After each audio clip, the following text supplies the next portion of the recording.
আজ আমি নিরামিষ আলুর দম বানাবো।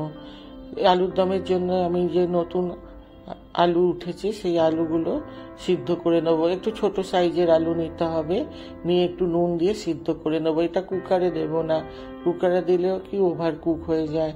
দেখুন সিদ্ধ হয়ে যাওয়ার পর আমি ছিলকাগুলো ছাড়িয়ে নেব। এইভাবে প্রত্যেকটা আলু ছাড়িয়ে নিয়েছি। কিছুটা কাজু জলে ভিজিয়ে রেখে পিষে নেব। নিয়ে কড়াইতে তেল দিয়ে আলুগুলো লাল করে ভেজে নিতে হবে।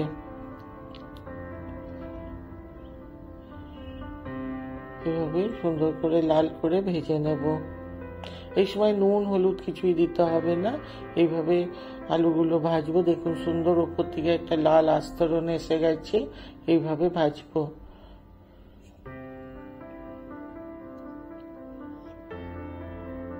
এবার ওই আলু ভাজার তেলে কিছুটা গরম মশলা, জিরে ফোড়ন দেব। যদি কেউ হিং পছন্দ করেন এই সময় একটু হিংও দেওয়া চলবে।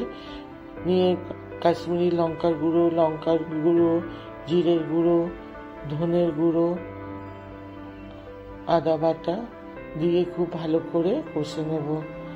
এই সময় আঁচটা একদম কম করে রাখতে হবে, নাহলে মশলাটা জ্বলে যাবে। এবারে 4-5 চামচ দই ভালো করে ফেটিয়ে দইটা দিয়ে দিয়েছি।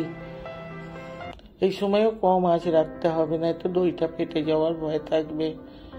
দেখুন এবার খুব সুন্দর একটা তেল ছেড়ে দিয়েছে। যে কাজুটা বেটে রেখেছিলাম সে কাজুটাও দিয়ে দেবো এবারে। দিয়ে কাজুটাও খুব ভালো করে মিলিয়ে নেবো। এই সময় একদম ভালো করে নাড়তেই হবে, না হলে লেগে যাওয়ার ভয় থাকবে কড়াইতে। এবার কিছুটা মটরশুঁটি দিয়ে দিলাম।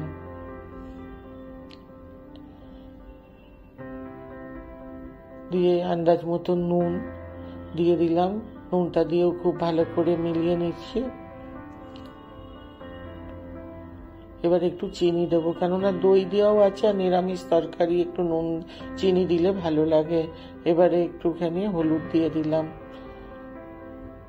দিয়ে যে দইয়ের বাটিটা ছিল সেইটার মধ্যে জল দিয়ে আমি ভালো করে আবার কষে নেব।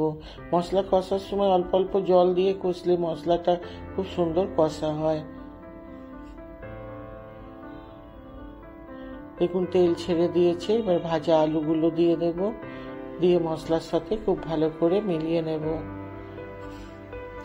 এই আলুর দমটা পোলাওয়ের সাথে, রুটি, লুচি, পরোটা সবার সাথেই খুব ভালো লাগবে। এবারে জল দিয়ে দেব, যে যেমন ঝোল খেতে চান। কেননা এটা আবার বেশি একদম পাতলা ঝোলও ভালো লাগবে না, বা একদম শুকনোও ভালো লাগবে না। একটু রসা রসা গা মাখা হলেই বেশি ভালো লাগবে। সেই আন্দাজে আলুগুলো ডুবো মতন হবে, সেই হিসাবে জলটা দেব। দিয়ে আমি ঢেকে দেব।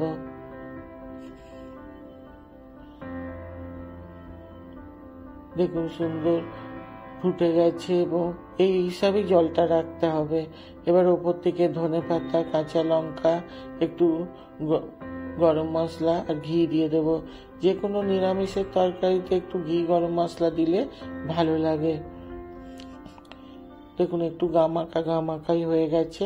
ঠান্ডা হওয়ার পর আরো একটু শুকিয়ে যাবে, সেই হিসাবেই জলটা রাখতে হবে। এইভাবে পরিবেশন করতে হবে। আমি গরম লুচির সাথে পরিবেশন করছি। যদি ভালো লাগে লাইক করুন, সাবস্ক্রাইব করুন।